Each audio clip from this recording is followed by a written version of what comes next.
கர்த்தருக்கு ஸ்தோத்திரம்.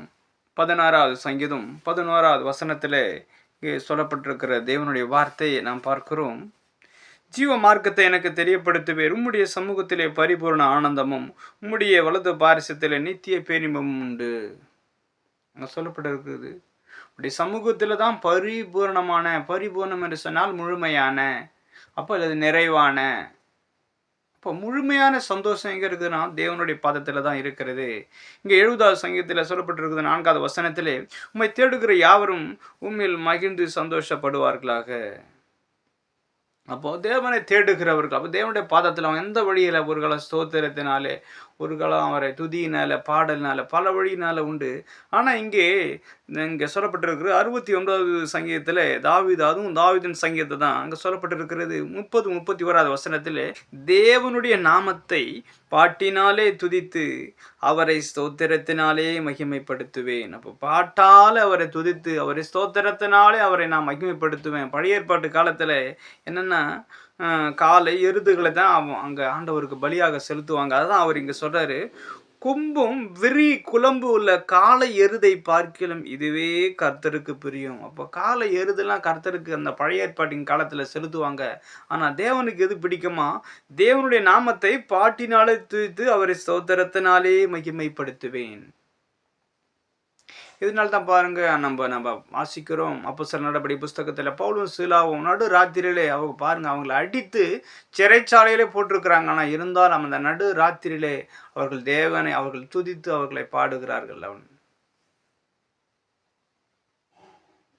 பழைய ஏற்பாட்டின் காலத்தை நாம் பார்க்கிறோம், தானியேலை பார்க்கிறோம். தானியேல் 6ஆம் அதிகாரத்தில் கூட ஏன் அவர் தேவ சமூகத்தில் அவர் 3 வேளையும் அவர் முழங்கால் படியிட்டு ஜெபம் பண்ணினார் என்று சொல்லி அவரை குறித்து நாம் பார்க்கிறோம்.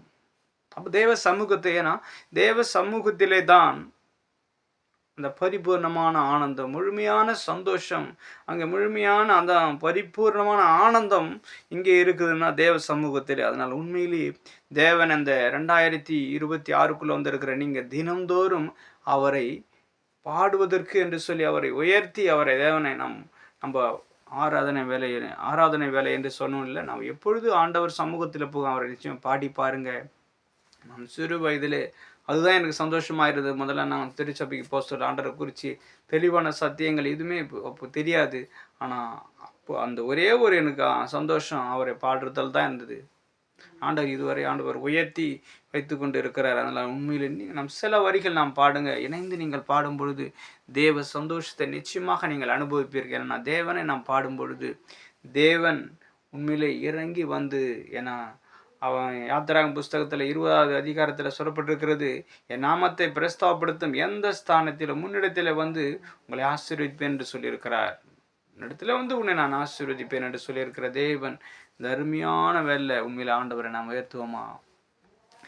சிறகுகளின் நிழல்தனிலே நான் நம்பி இலை பாருவே, நீர் துணையாய் இருப்பதினால் நான் என்றும் இலை பாருவே.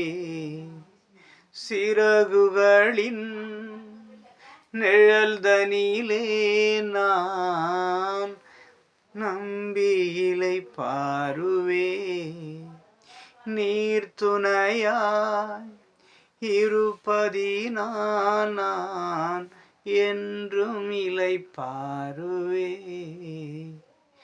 கண்மணி போல் என்னை காப்பவரை நான் நம்பியிலை பாருவே,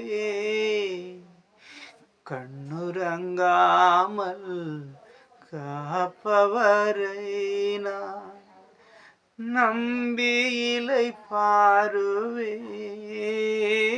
மறைவிடமே ஆராதனை, உறைவிடமே உமக்கு ஆராதனை, அடைக்கலமே ஆராதனை, புகலிடமே உமக்கு ஆராதனை,